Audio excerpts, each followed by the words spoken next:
¿Qué tal amigos? ¿Cómo están? Nuevamente aquí en Paradigmas, un programa que sale semanalmente a través de la señal de Cable Andino, Canal 3 y por supuesto para todo el Callejón de Huaylas, porque estamos llegando con nuestra señal hasta la ciudad de Caraz e incluso ya pronto un poquito más allá. Así que Cable Andino pues está arrasando en sintonía y especialmente este es su Canal 3 que viene pues con una nueva propuesta, una propuesta cultural, una propuesta intelectual, una propuesta inteligente de programas propios. Ya está el informativo, estamos nosotros con Paradigmas y en fin, una serie de proyectos que poco a poco se irán consolidando a lo largo del año. El día de hoy vamos a conversar un tema muy importante respecto justamente a la producción de cultura. Me estoy refiriendo a la industria cultural. Lo importante que es la industria cultural para la vigencia de una cultura en un país. Porque la industria cultural es aquella industria, aquel sector de actividades que hacen que la cultura de alguna forma se produzca y se reproduzca en un país, en una sociedad, en una nación, en un pueblo, justamente para que las personas de ese pueblo se vean reflejadas en la producción de su propia cultura. ¿Por qué es importante la industria cultural? La industria cultural es importante porque nosotros al tener libros hechos por nosotros mismos, al tener televisión propia, al tener programas de radio propios, al tener cine propio, cine peruano, cine local, hacemos que nos miremos a nosotros mismos. ¿Qué significa esto? Que no estamos pendientes o no somos dependientes más bien de una óptica, supongamos por ejemplo si viéramos solamente películas norteamericanas o películas europeas. ¿Por qué? Porque esas películas tienen de alguna manera, no es que esté mal ver esas películas, pero tienen de alguna forma implícitos modelos de vida, modelos de sociedad, modelos de cultura e incluso modelos económicos que se reflejan en las historias que se hacen en esas películas y en esas series. Entonces, es importante tener una propia industria cultural. ¿Por qué? Porque nuestros modelos de vida, nuestra forma de ver el mundo, nuestra forma de percibir las cosas, se ve reflejada cuando producimos nosotros nuestros propios libros, nuestras propias películas, nuestras propias series de televisión.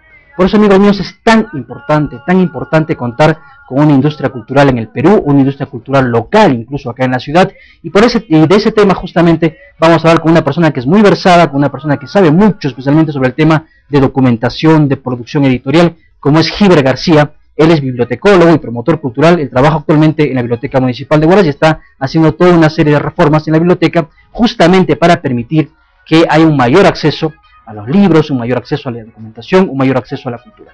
Giver García está con nosotros el día de hoy y hablaremos pues de este tema tan importante como es la industria cultural. Giver, ¿cómo estás? Buenos días. Un placer, un gusto realmente estar contigo hoy día y tenerte aquí en el programa. ¿Qué tal? ¿Qué te parece este tema? Dinos tus primeras palabras. Bueno, buenos días Zaina, buenos días ciudadanos de Huaraz. Bueno, el tema de la industria cultural justamente es un tema que desde el siglo pasado a este siglo, ¿no? Ha sido muy importante para el desarrollo de los pueblos, de las sociedades, porque básicamente marca las pautas, ¿no? del desarrollo del desarrollo no solamente cultural, del desarrollo de la identidad, del desarrollo, ¿cómo se llama?, del conocimiento de uno mismo, el conocimiento de los que están afuera, ¿no? Básicamente la globalización también, que está influyendo mucho en nuestro estándar de vida, ¿no? A nivel local, nacional e internacional. Entonces, y la industria, como he dicho, cultural, como has manifestado, ¿no? Aquí sus componentes son la televisión, la radio, las editoriales, ¿no? Todo aquello que comunica y que informa, que transmite conocimientos no generados de nuestros antepasados y lo que estamos generando actualmente. Y digamos, no solamente es el tema actual, o sea, no solamente lo que se genera actualmente, sino además, en tu caso, por ejemplo, tú investigas y tú trabajas mucho con procesos de documentación, y eso involucra de alguna forma también saber todo lo que se ha producido antes, ¿verdad? Claro, eso es justamente, ¿no? La industria cultural son los encargados de producir suficientes productos para que puedan llegar a la sociedad, puedan llegar a los ciudadanos. Ahora, la industria cultural, bueno, ¿no? Tiene sus aspectos negativos y sus aspectos positivos. Entre los aspectos positivos de la industria cultural es que, como tú lo has manifestado inicialmente en la presentación, es que si hacemos buen uso del cine, de la televisión, de las editoras, es que vamos a poder, ¿cómo se llama?, producir información para reforzar, para transmitir nuestra identidad que básicamente es conocernos a nosotros mismos, ¿no? Conocer nuestro pasado, conocer todos los aspectos de nuestra sociedad actual, ¿no? A través de la televisión, a través del cine, cómo nosotros estamos surgiendo como sociedad después de una época, digamos, latifundista o casi feudal que fue recién hace 40 años que hemos salido de ese proceso histórico. Pero ahora hay todo un mundo que nosotros estamos recreando y creando, básicamente estamos creando. Pero la industria cultural positiva es la que nosotros podemos crear, ¿no? Para nosotros tener la certeza de que somos nosotros mismos como pueblo, ¿no? Si hacemos literatura, si hacemos poesía, si hacemos cine, documentales, si producimos programas exclusivamente que reflejen nuestra razón de ser, nuestro espíritu, eso es lo positivo, ¿no? En cambio, lo negativo es también, en un momento también decías que la industria cultural también no solamente es ver lo que nosotros estamos haciendo aquí, sino que también nos transmiten, ¿no? Otras identidades. Básicamente nosotros estamos, el mundo globalizado en este momento, ¿no? Está dominado por ciertos países, ¿no?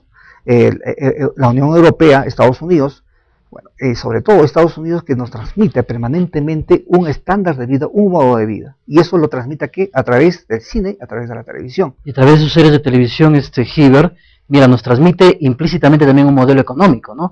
Es el modelo económico de compra-venta, es el modelo económico de consumo, es el modelo económico de, digamos, la felicidad por el consumo que se transmite en muchas de las series que de alguna forma vemos y se producen masivamente en los Estados Unidos. Y mira, un proceso importante, por ejemplo, un país que es muy importante, que ha sabido conservar su industria cultural y promoverla, por ejemplo, en la India.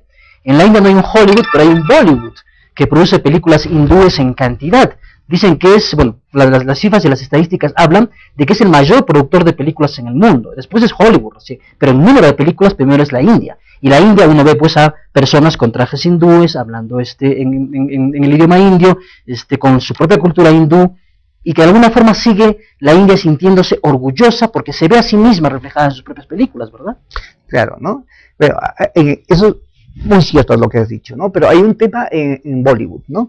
En que la calidad de sus productos no son, digamos, no tienen quizás la calidad para que entre a nivel de lo artístico, ¿no? Pero entonces, tampoco mucho en Norteamérica, porque si uno ve las películas masivas norteamericanas, Dios mío. Hasta, por ejemplo, creo que ayer he leído de que van a reproducir la película esta de Whitney Houston, ¿cómo se llama? El guardaespaldas, ¿no? Por ejemplo, esa película es un argumento cualquiera, ¿no? Donde se luce básicamente la voz de la cantante, pero como producto, como cine, como contar una historia, que es el objetivo de una película, no cuenta, es una historia insulsa, ¿no? Y la calidad de imágenes y calidad de básicamente como arte también carece, pero mira cómo lo refleja, ¿no? Pero bueno, básicamente el tema es, por ejemplo, que decía, retomando un poco la idea, es que Hollywood, ¿no? Es solamente, desde mi punto de vista, es un instrumento más del imperio norteamericano. Es un instrumento para transmitir, ¿cómo se llama?, su modo de vida, ¿no? Y lo que tratan de hacer es subordinarnos a todos los otros países que recibimos estos productos de la industria hollywoodense, subordinarnos económicamente, políticamente, socialmente. E ideológicamente, ¿verdad? Ideológicamente, ¿no? Claro. Porque ese es un tema, ¿no? Entonces, que básicamente está inundando todas a las nuevas generaciones. Y eso es una cosa que quizás aquí, en el Perú al menos, ¿no? La industria, al menos en música, por ejemplo, puede equiparar a la industria norteamericana. Por ejemplo, que no lo hacen quizás otros países como Argentina o Chile, que son más occidentalizados. Pero nosotros, a través de nuestra cumbia, a través de nuestros otros temas, ¿no? Disculpa que te corte, Jive, pero ese es un tema muy, muy importante que merece todo un tratamiento en extenso. Así que para tratarlo en extenso, sin cortes, vamos primero a una pausa comercial y volvemos hablando ya de los detalles de la industria cultural y de cómo se produce y cómo se hace industria cultural acá en el país y en general. Volvemos después de una pausa comercial, amigos.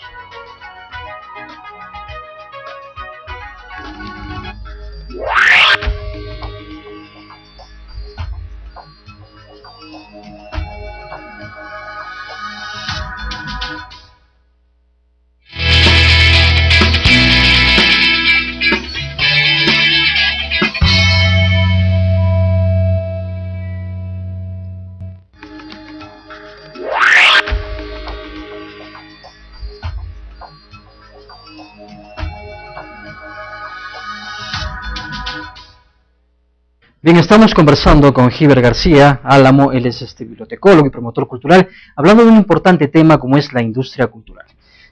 Habíamos dejado, justo habíamos cortado un poco la conversación para extenderlo un poco más en este bloque, Giver, respecto a cómo se hace o cómo se está produciendo cultura acá en el Perú. Tú mencionabas algunos casos que podríamos compararlo incluso con Bollywood. Vamos a complementar ese tema, Giver, ¿qué te parece? ¿Cómo se produce desde tu punto de vista la cultura acá en el Perú? Claro. Bueno, hablábamos de cultura, también hablábamos básicamente de identidad. Bueno, lo que estoy trabajando básicamente ahora dentro de mi quehacer dentro del municipio y del centro cultural es trabajar, promover la identidad.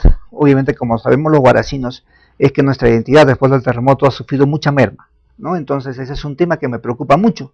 Y uno de los puntos justamente a colación es que uno de los temas, ¿no?, de identidad más importantes que tenemos es nuestra música. En nuestra música, por ejemplo, hay un tema que es importante hablar desde la industria musical en este caso, ¿no?, que es una de las industrias culturales. Aquí, ¿qué estamos haciendo, ¿no?, como identidad?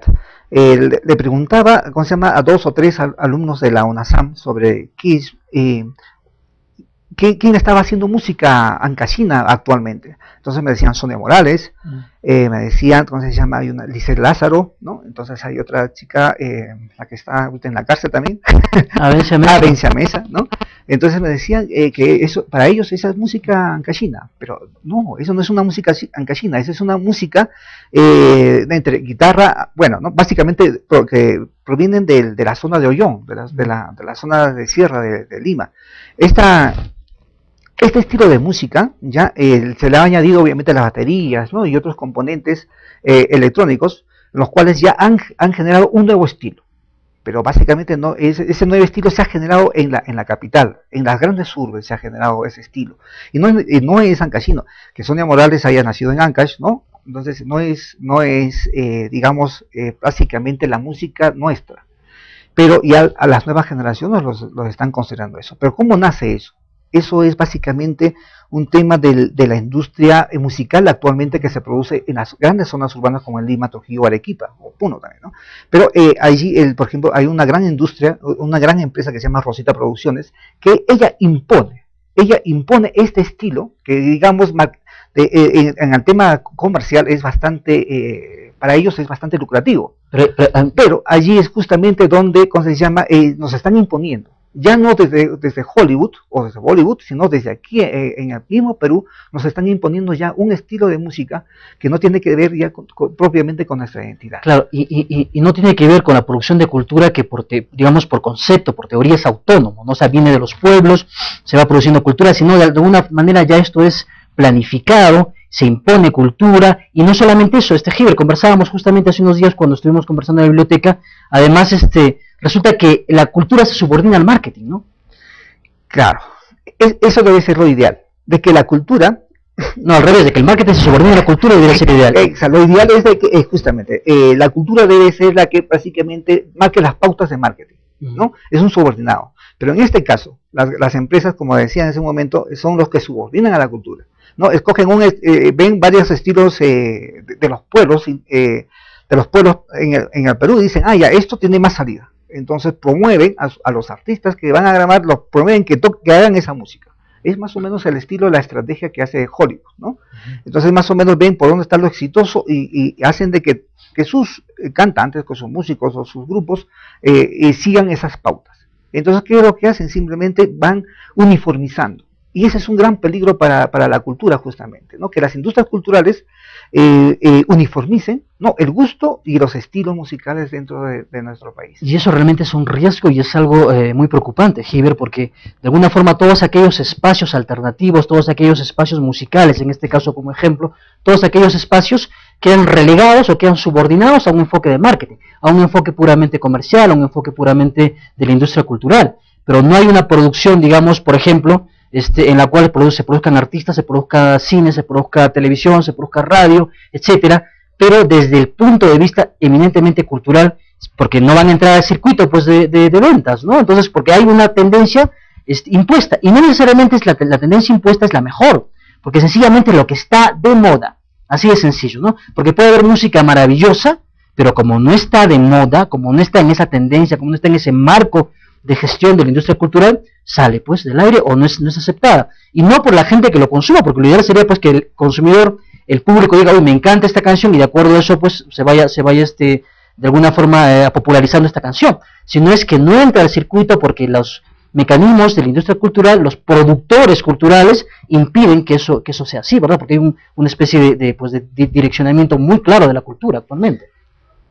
Claro, allí estás tocando dos temas, ¿no? El tema también de difusión, el tema de producción y el tema de difusión. Bueno, por ejemplo, para los medios radiales, ¿no? Les es más rentable, ¿no? Comercialmente también difundir la música de moda, ¿no? Entonces, uno que otro en determinadas horas pueden pasar a música, digamos, de la Pastorita, de Atos Paria, qué sé yo, ¿no? De Jacinto Palacios, pero eso ya no vende. Entonces ya no está de moda. Entonces, ¿qué es lo que hacen? Se ven, no sé si obligados, en todo caso ellos, bajo la tendencia de las productoras, ¿no? De las grandes urbes, se ven obligados a transmitir esas canciones. Entonces, ¿y cuál es el resultado? De que las nuevas generaciones, por ejemplo, llega el conjunto, por ejemplo, y vino el director de Atusparia, ¿cómo se llama? Heber Rodríguez, discúlpame. Entonces, él hizo un concierto gratuito. Llegaron, ¿cómo se llama? Apenas llegamos a llenar unas 120 personas en el auditorio. Pero en época ventana, ¿te imaginas? Viene una cantante con arpa, platillos y bombos y, y baterías. Entonces, y llena, ¿no? Y con entradas. Entonces, esas son las pautas que están marcando, que nos están marcando desde la industria cultural mal conceptualizada, ¿no? Y también a la cual hacen ecos los medios de comunicación. Y mucho de esta moda, Giver, como decías, resulta ser, y tú lo has de una manera dicho bien claramente cuando ponías el ejemplo de la película del Body War, por ejemplo, la película Guardaespaldas, mucha de esta industria cultural resulta siendo totalmente simplona, totalmente insulsa, en el caso de las películas con guiones sencillos, simples, porque para hacer guiones de televisión, por ejemplo, guiones de cine, hay una fórmula que explica un teórico que es muy clásica, que es la de Do comparato, que es un inicio, un desarrollo, un clímax y un final, como las historias clásicas. Pero cuando esto se convierte, digamos, en algo ya como una receta o una fórmula de éxito, ahí viene un problema, ¿no? Porque ya no se innova, ya no se producen nuevas cosas, de alguna manera se uniformiza y el gusto de la gente se va haciendo cada vez más común, cada vez más simplón, cada vez más insulso, cada vez más barato, por decirlo de alguna manera, aunque es un poco duro el término, pero resulta así, por Dios. Claro, justamente, ¿no? Resulta duro, justamente, tú lo has dicho, pero realmente las nuevas generaciones están recibiendo justamente de manera estándar, ¿no? De manera también, algo así como una lluvia, ¿no? De mal arte. De arte de bajísima calidad, ¿no? Desde el cine, desde la música, que básicamente son los dos géneros, ¿no? De los dos tipos de arte que llegan a las masas, ¿no? El cine y la música. Entonces, las nuevas generaciones los reciben, ¿no? Desde que son chiquitos, lo reciben como son esponjas, las nuevas generaciones son esponjas, y eso es lo que quiere el imperio, ¿no? El imperio cultural que también nos tratan de transmitir, uniformizar a nivel mundial la globalización que está absorbiendo, está absorbiendo también las culturas, ¿no? de los otros países. ¿Para qué? Para que las grandes empresas obviamente puedan tener un mayor mercado. Y el mayor mercado se han dado cuenta desde la década de los 60 que los grandes mercados son los jóvenes. Y los jóvenes, y ellos se están encargando de formar el gusto de las nuevas generaciones. Y lamentablemente el gusto es un mal gusto, ¿no? Como has dicho, ya llegan hasta la simplonería en el manejo de los estilos musicales, ¿no? Tienen una canción y lo reproducen a 100 grupos ahí que toquen un éxito, el estilo o el modo de una canción exitosa, claro, con variantes mínimas, con variantes mínimas, variaciones mínimas, las de ritmo, claro, ¿no? Entonces, caracho, es una cuestión de que los niños, los jóvenes ya crecen con eso y se escuchan a los chicos a Vivaldi, caracho, entonces dicen, no, ¿quién es esto? Qué aburrido, ¿no? Entonces, tampoco hay, por ejemplo, en los medios de comunicación, en general los medios de comunicación no transmiten también otras opciones. No hay otras opciones. Y aquí, en aquí Huaraz, bueno, supongo que después vamos a conversar qué sucede aquí en Huaraz. Creo que esa es una cuestión también en toda América Latina y en el Perú, de que no hay ofertas, ¿no?, de la industria cultural propia, para que puedan contrarrestar la tremenda invasión que existe de los Estados Unidos. Porque es una invasión ideológica, ¿no? O sea, la invasión de alguna forma cultural de Occidente es una invasión que permite en algún momento, digamos, decir, esto es correcto. Es correcto que nos invadan con esto porque primero viene la invasión ideológica, como suele ser, la invasión del conocimiento, y después recién podría venir la invasión real, como sucede en muchas partes. En muchas partes del mundo siempre se ha considerado, por ejemplo, a Occidente y en particular a los Estados Unidos de Norteamérica, siempre se ha considerado como el gran salvador del mundo, el gran promotor de la libertad. Pero caramba, hace poco se ha dado una ley, por ejemplo, en la cual una persona que protesta a raíz de las protestas de Wall Street, contra Wall Street, de Occupy Wall Street, una persona que protesta en los Estados Unidos, se ha dado una ley hace poco, hace unos días, unas semanas, en la cual podría ser encarcelada hasta por 10 años. Imagínate, en el país, supuesto país de la libertad, una ley en la cual el derecho de protesta ya no está contemplado en la Constitución, o de alguna manera están pisoteando la primera enmienda. Esa es una tendencia universal, Giver. Hay una tendencia universal del gran capital, hay una tendencia universal del gran conglomerado de medios, del gran conglomerado político, incluso que está subordinado al contexto económico, de uniformizar las conciencias, de permitir menos las voces disidentes, de permitir mucho menos las alternativas culturales independientes. ¿Por qué? Porque una alternativa cultural independiente es un peligro, si es excelente, es de buena calidad, es un peligro porque la gente, por más de que esté de alguna manera con un gusto, de alguna forma formado en la simplonería, pero la gente al ver otra perspectiva, por ejemplo, se da cuenta que es mucho más interesante, una perspectiva alternativa es mucho más rica. Pero eso es un riesgo para los grandes productores de libros, para los grandes productores de música, y en algunos casos incluso lo asumen, ¿verdad? Como sucedió con Shakira, por ejemplo. Shakira empezó como una gran propuesta musical interesante colombiana. Yo recuerdo, antes Shakira era ligeramente gordita, tenía el pelo natural, medio negro, medio oscuro, y de un momento a otro es asumida por la Sony, hace un contrato con y se convierte en la Shakira totalmente artificial que conocemos, ¿no? Totalmente diferente, digamos, independientemente de su voz, que es increíble, es una excelente voz, impostada, dicho sea de paso, pero en fin, es una excelente voz, pero independientemente de su voz, Giver, sus nuevas producciones musicales ya son producciones masivas, ya casi no dicen nada, o sea, son repeticiones de un modelo, de una fórmula, que por Dios, da éxito, o sea, da frutos, es exitosa, pero que no hay ninguna variación, no hay ninguna creatividad adicional ahí, Giver. Claro, es la nueva Britney Spears. Exacto, es una copia de Britney Spears para América Latina, ¿no? Y lamentable, porque ella tiene tan igual talento que la Britney Spears. Y bueno, ¿no? La Britney Spears ha sido una pauta para una década, ¿no? Para la última década en todo lo que es música, y todo, como ha sido exitosa Britney Spears, todo lo que se parezca a Britney Spears es exitoso. Entonces ese es un tema de la gran industria, ¿no? Que busca hacer los éxitos en serie. Pero ahí el tema justamente es eso del peligro, ¿no? Ese concepto que nos venden todos ellos. En el 90% de las películas norteamericanas, en algún momento de la película sale la bandera norteamericana. Entonces, por ejemplo, ahí venden el concepto de patriotismo barato, ¿no? Que una bandera representa la patria. No, la patria representa nuestra historia, representa nuestra geografía, nuestras riquezas naturales, nuestros hombres, nuestros próceres, ¿no? Para nosotros, Santiago Antúnez, Eleazar Guzmán Marrón, Teresa González de Fanning, Pedro Pablo Atusparia, ¿no? El Lirio, ¿no? Entonces hay muchos elementos que constituyen la patria para nosotros. Pero ellos nos venden solamente un concepto a las nuevas generaciones, claro, ¿no? Que solamente patria está reflejada en una bandera. Que es válido también, pero que no es. Básicamente es uno de los pocos, que debe ser un elemento desde el punto de vista más elemental, pero hay otro más. Es un elemento de identificación, pero no necesariamente es un elemento que conglomera todo lo que es el sentido de patria. Y todo esto no tiene que ver bastante, que tiene una correlación con temas, por ejemplo, desde el punto de vista del sistema educativo. Que en nuestro sistema educativo, por ejemplo, el presupuesto no pasa del 2.5%, me parece, no llega al 3%.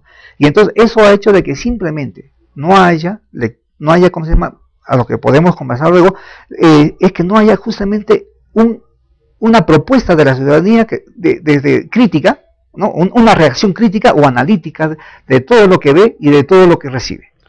Sí, vamos a continuar hablando de este interesante tema de la industria cultural y justamente Giver ha tocado un aspecto importante que es la educación. Vamos a hablar del rol del Estado, el rol de los gobiernos, el rol del Ministerio de Cultura, todo estas entidades del Estado y qué rol cumple en la promoción, en la difusión de la cultura peruana. Si están haciendo o no están haciendo, si está haciendo industria cultural acá en el país o no. Pero vamos a hablar de este rol específico del Estado y de este contexto más de gobierno en el siguiente bloque comercial, perdón, el siguiente bloque de paradigmas que viene luego de este pequeño segmento bloque comercial. Volvemos entonces, amigos.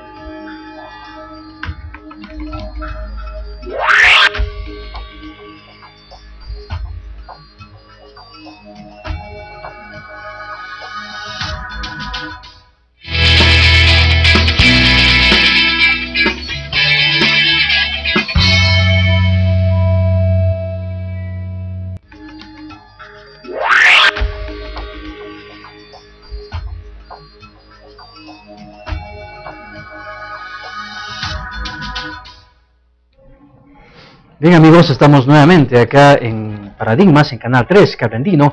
Estamos llegando pues hasta el Callejón de Huaylas, hasta la zona de Canas y muy pronto hasta más allá, mucho más allá. Estamos cubriendo un gran ámbito geográfico acá en Cable Andino, siempre con una fuerza enorme con la que hemos empezado este año 2012.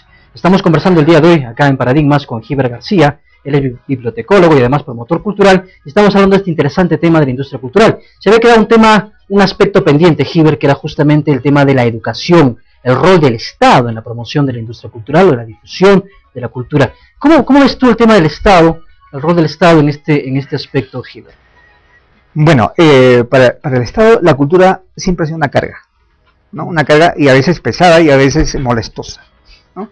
Pero que por cuestiones también, momentos electorales, se habla mucho de educación, se habla mucho de cultura, de hacer cultura, ¿no? Y no solamente del Estado, del Estado, sino también de los gobiernos regionales o de los gobiernos locales, ¿no? Hay muchos que se agarran de estos temas para poder decir que, caramba, no solamente soy hombre de fierro y cemento, también soy hombre que se interesa en la cultura, ¿no? En la salud, que se interesa en la educación. Pero bueno, básicamente es eso, ¿no? Que el Estado siempre ha tenido un rol, obviamente, bastante tibio en el tema de cultura. Por ejemplo, en el último gobierno de Alan García ha salido, ¿no?, el Ministerio de Cultura, pero el Ministerio de Cultura con el mismo presupuesto del INC que tenía en el INC. Entonces, ¿de qué estamos hablando? ¿No? O sea, un ministerio debe tener, justamente los suficientes recursos para promover más que de lo que hacía el Instituto Nacional de Cultura. Claro, pero cuando hablamos de un ministerio, Giver, no estamos hablando de un ente solamente difusor, estamos hablando de un ente gestor, de un ente gestor de políticas, ¿no? O sea, en el ámbito de las políticas públicas, los ministerios cumplen ese proceso, o sea, no son administradores de recursos como podría haber sido el INC, como un administrador de recursos culturales. Ahí el Ministerio de Cultura ya es un gestor de propuestas culturales, es un gestor de políticas públicas. Entonces se espera de alguna manera un trabajo mucho mejor, mucho más planificado, mucho más sostenido del Ministerio de Cultura, ¿no es así? Sí, justamente. El Ministerio de Cultura, ¿no?, su rol básicamente es hacer políticas, planificar y ejecutar lo que enuncian las políticas, o sea, promover cultura, hacer cultura.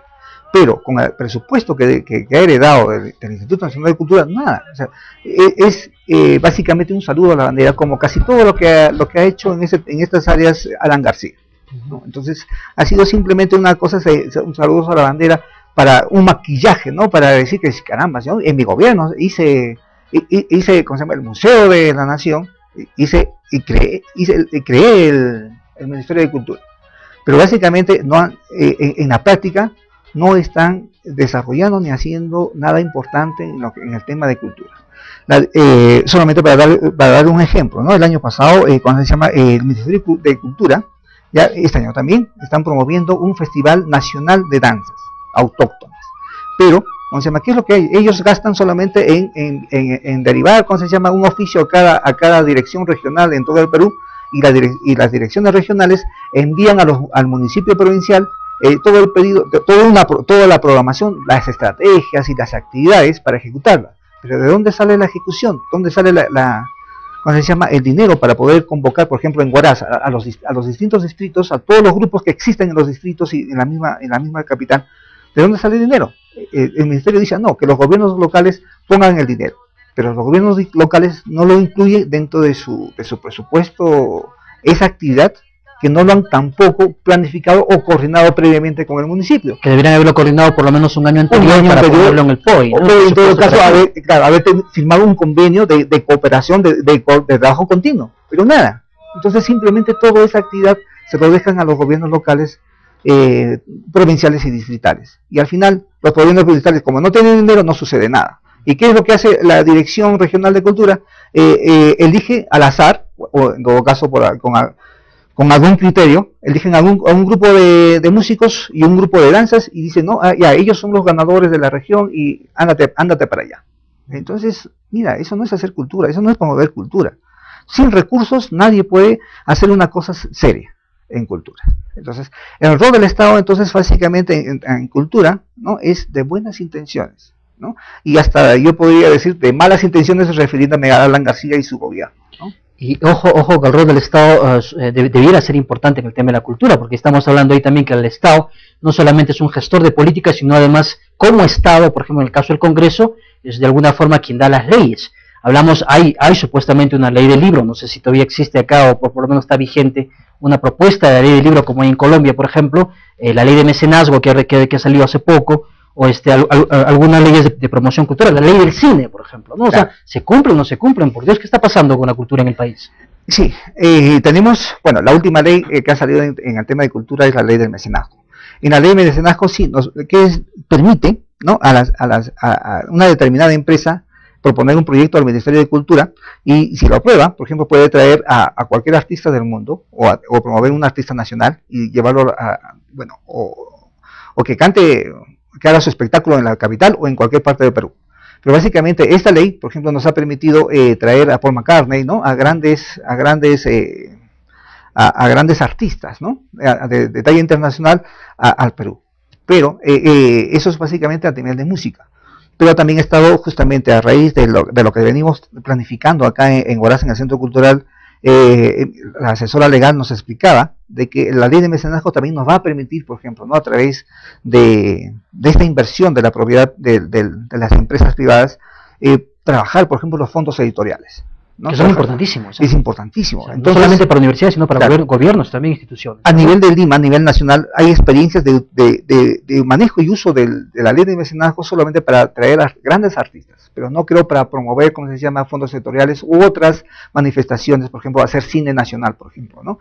Entonces, debe haber allí un estudio en que no están invirtiendo, o sea, no están derivando los recursos o las posibilidades de la ley de mecenazgo para poder hacer también, como se llama, fortalecer nuestra industria interna, editorial o de cine o de televisión. Que dicho sea de paso, por ejemplo, en la industria editorial tenemos una desventaja enorme respecto, por ejemplo, a Colombia, ¿no? Colombia es un paraíso maravilloso editorial, donde uno tiene un montón de editoriales, los libros son accesibles al gran público, no es como, o sea, no se tiene que piratear libros, porque obviamente la piratería no está bien, digamos, conceptualmente, moralmente, pero tiene una justificación, y de alguna manera tiene una razón. ¿Cómo un estudiante, por ejemplo, de universidad, va a comprar un libro de 70 soles? Por Dios, pues, con un sueldo mínimo que alcanza los 600 tantos soles. ¿Cómo el papá va a tener para comprarle 5 libros a 300 soles, haciendo un gasto de 300? Entonces, por eso es que la piratería existe.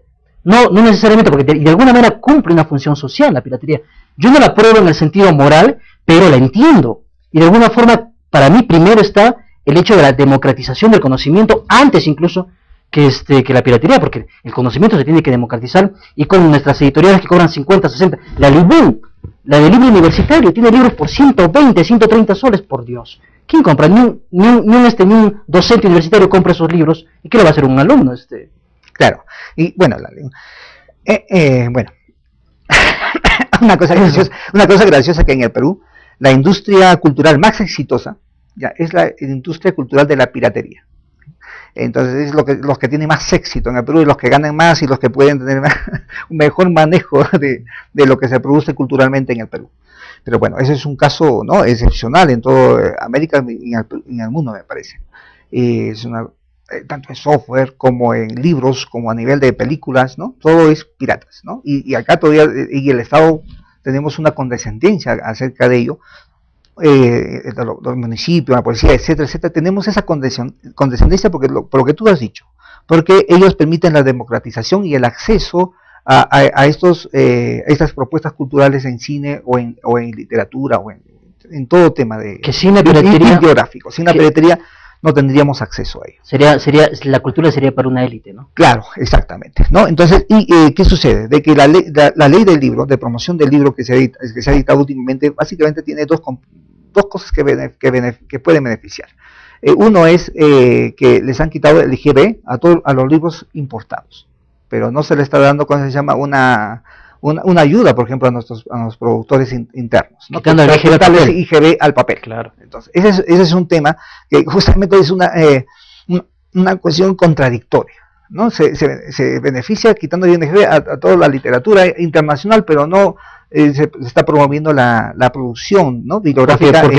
Porque posiblemente, Hibbert, déjame aquí ser abogado del diablo, porque posiblemente haya también un lobby, como suele suceder, un lobby de los importadores de libros para que busquen que sus libros tengan un precio más barato, los traigan y después no se beneficien más bien las editoriales nacionales. Pero ese tema, Hibbert, permíteme, vamos a seguir conversando luego de una breve pausa comercial, porque todavía nos falta un poquito hablar también más en extenso de la ley de mecenazgo, que le hemos tocado de manera muy general, y también lo que se está haciendo acá en Huaraz, que es importante conocerlo. Así que vamos a una brevísima pausa publicitaria, amigos, y volvemos luego acá en Paradigmas.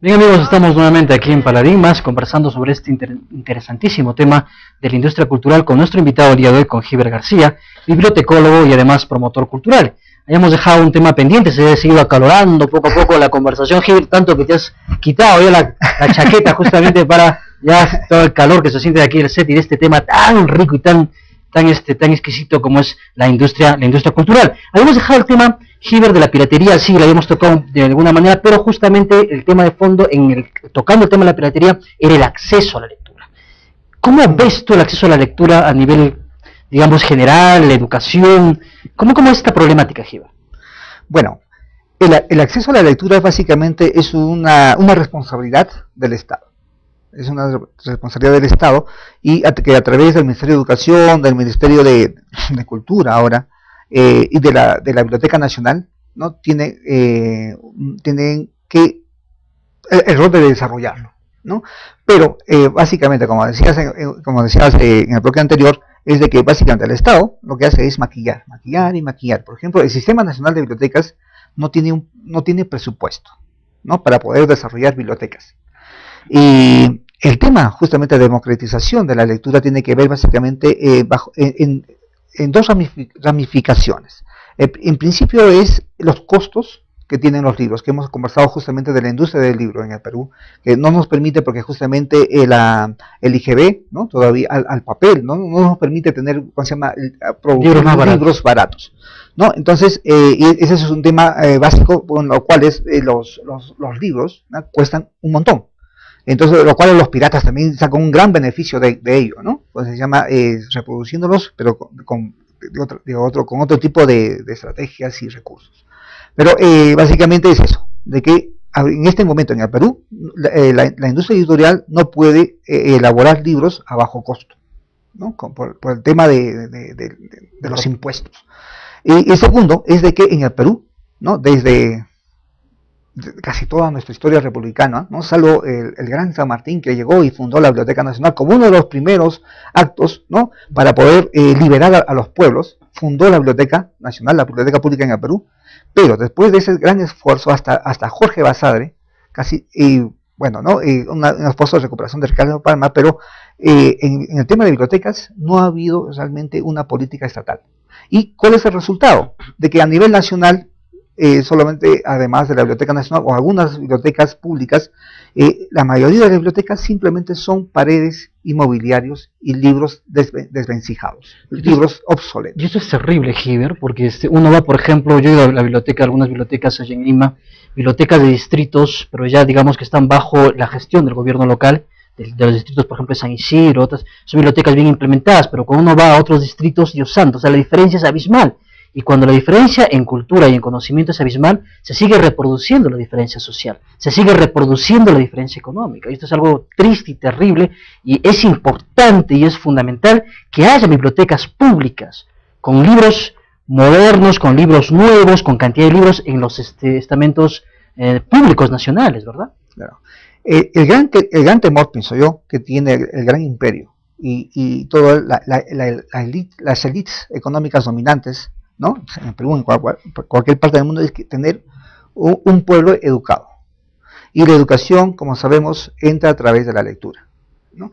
Entonces, y como vemos también la realidad, la triste realidad que solamente en América podemos superar a Haití, el país más paupérrimo que, ¿no?, económicamente que tiene América. Índices de lectura, ¿no? En los índices de lectura, no solo podemos superar a Haití, o sea, estamos en el suelo en lectura. ¿Por qué? Porque básicamente es eso, que los libros caros y que no tenemos bibliotecas, no tenemos bibliotecas escolares. Todos los colegios dicen tener una biblioteca, pero no tienen una biblioteca.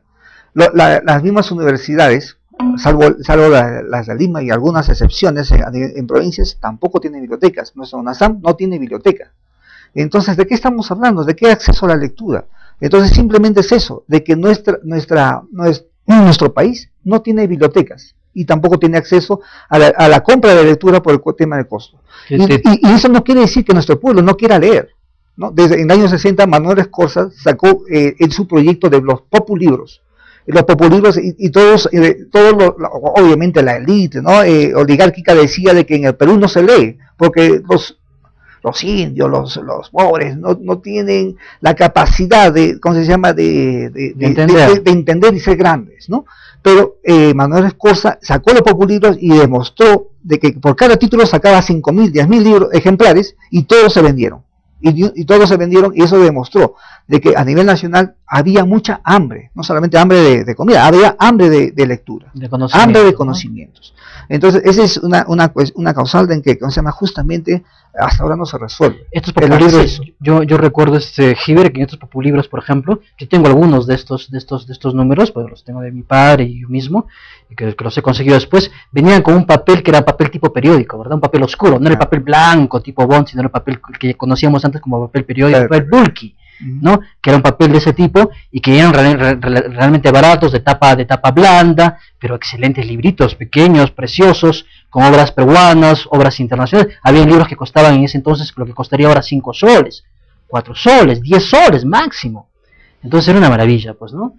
Claro, entonces sí, hay hambre de lectura, pero ese hambre de lectura, por ejemplo, no es canalizado, por ejemplo, en las bibliotecas, ¿no? Decía, los colegios, en los colegios nacionales, al menos en los 2 o 3 que he visitado acá en Huaraz, personal, ¿no?, que tengo una acción directa, es que los docentes no leen.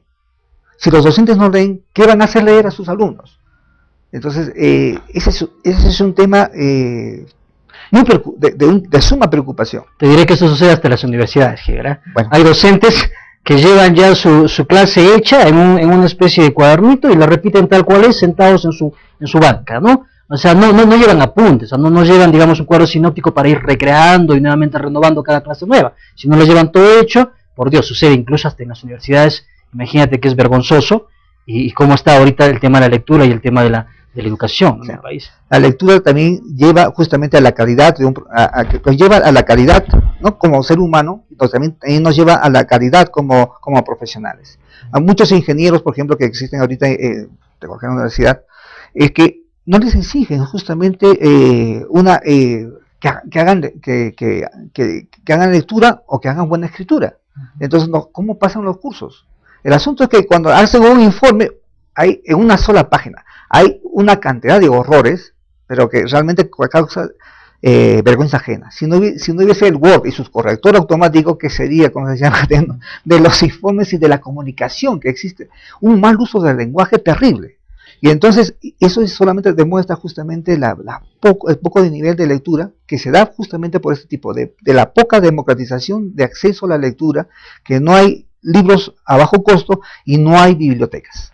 Y eso es un tema preocupante, porque en verdad hay o sea, digamos, de alguna forma, en el caso de las ingenierías, por ejemplo, en muchos casos, se enfatiza solamente el tema técnico de la ingeniería, pero por Dios es necesario saber leer. ¿De dónde viene el conocimiento ortográfico? El conocimiento en redacción viene de la lectura, por ejemplo, de novelas, por ejemplo, de cuentos. Ahí uno nutre su lenguaje también. Pero en fin, es un tema también que nos va a dar en algún momento de conversar mucho, el tema educativo y cómo está formulado el tema educativo en el Perú. Pero vamos a ver, Giver, en el siguiente segmento, ya porque ya entramos a nuestro próximo segmento, a nuestro último segmento, ya después de una breve pausa comercial, vamos a ver ese tema, Giver, y también lo que se está haciendo acá en Huaraz. Cómo está funcionando la biblioteca, el centro cultural, que es una propuesta importante. Pero después, eso lo vamos a conversar después de este breve segmento publicitario al cual accedemos a continuación.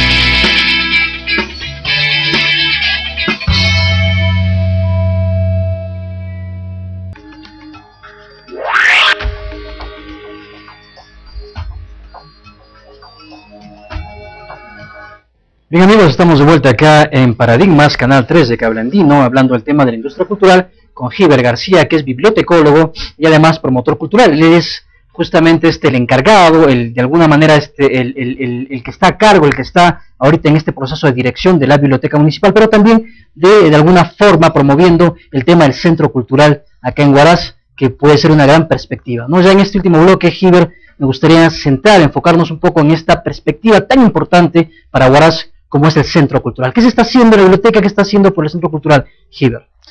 Bueno, el centro cultural justamente va a cobijar la biblioteca, ¿no? El centro cultural no solamente es un monumento, ¿no? que va a estar allí en la Plaza de Armas, sino también, sobre todo, va a ser una institución, una organización que impulse, ¿no? Nuestra cultura local, regional, y al mismo tiempo sea también una ventana para acceder a la cultura nacional y cultura internacional. A la cultura universal. A la cultura universal, exacto. Entonces, para ello, justamente, en toda esta temporada he estado trabajando, primero a nivel local, ¿no? Organizando a los actores culturales en danza, en teatro, ¿no? En artes plásticas. Y bueno, ya los intelectuales están ya de alguna manera unidos, agrupados en la Sociedad Patriótica de Faustino Sánchez Carrión. Con ellos también estamos empezando a trabajar, a coordinar con ellos, pero hemos también logrado, ¿no? Agrupar, ¿no? Que se agrupen, mejor dicho, que se asocien los grupos de teatro, sean ellos a una propuesta, ¿no? de la área de cultura, de biblioteca de la municipalidad.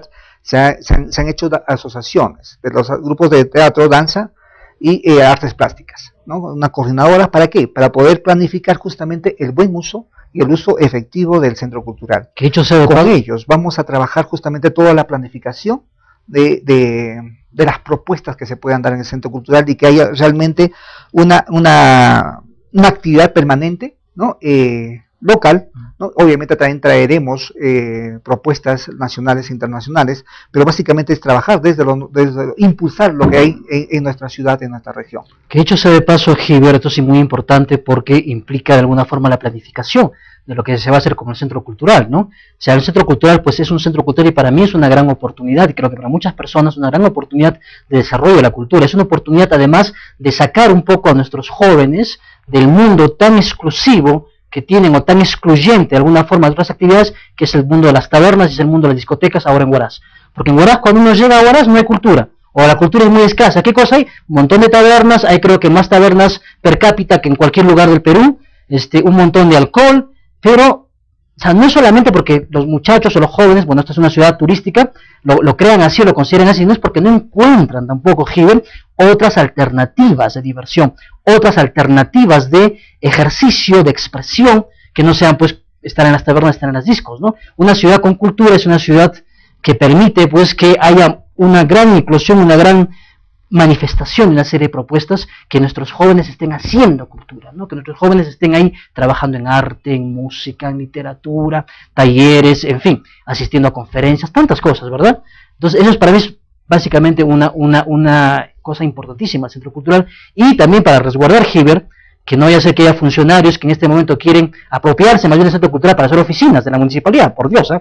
porque eso se corre el riesgo también. Se corre el riesgo también de que hayan esas intenciones, ¿no? El Centro Cultural nació como centro cultural, es un centro cultural que ha sido muy esperado por la ciudad, por toda la ciudadanía de Huaraz, y debiera permanecer como centro cultural, y por eso es importante por la planificación, ¿verdad? Sí, justamente, exacto. Has dicho una cosa importante, ¿no? Para que no se convierta en un elefante blanco, tiene que haber la planificación adecuada. Y lo está viendo, ¿no? Entonces he conformado un equipo de trabajo, ¿no? De promotores de cultura, de promotores de talleres académicos, y también todo un equipo, un pequeño grupo de trabajo con los cuales también estamos, como te dije hace un momento, coordinando con los grupos, con los actores culturales que hacen cultura en Huaraz, ¿no? Para poder dar uso adecuado a todo ello. Y todo esto, el centro cultural se va a manejar de manera autónoma, ¿no? Va a ser un órgano desconcentrado de la municipalidad, con autonomía económica y administrativa. Eso nos va a permitir justamente desligarnos de la parte, quizás en un momento álgido del tema de elecciones, desligarnos para que simplemente el centro cultural sea eso, un centro cultural, ¿no? Y ello es básicamente con unas estrategias que nosotros que estamos proponiendo, que vamos a plantear también, es que las estrategias básicamente es de que hagamos cultura basados en nuestra identidad. Por ejemplo, vamos a crear una cosa que no existe ahorita, una escuela de música ancashina, ¿no? Orientado a los niños, chicos de primaria, chicos de secundaria. Vamos a crear, por ejemplo, en el tema que es de interés también, creo que histórico, es, por ejemplo, promover talleres para hacer documentales. Talleres de audiovisuales. De audiovisuales, pero a través de los cuales vamos a, por ejemplo, sacar documentales de personajes o hechos históricos relacionados a Ancash, por ejemplo, ¿no? Entonces tenemos otros proyectos mucho más también ambiciosos, pero básicamente también tratando de que el centro cultural no solamente sea